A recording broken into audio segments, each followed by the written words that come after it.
Məhəbbət yolunda qocalmışam mən. Yaşıma baxırsan, cavan deyirsən. Məni sevdiyini söyləyən zaman gözlərin dedi ki, yalan deyirsən. Sən gedəndən hər gün ağlayıram mən. İndi gözlərim durudan durudu. Sənin adını bir ağaca yazdım, çox çəkmədi, həmin ağac qurudu. Sən mənim eşqimi satmamış olsan, mən sənin üçün ölməyi də seçərdim.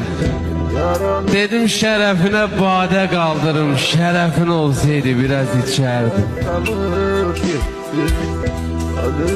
O son gedişini unutmamışam. Necə qoyub getdin, yağışla məni. Ola bilər bir gün peşman olarsan, gəlib mənə demə, bağışla məni.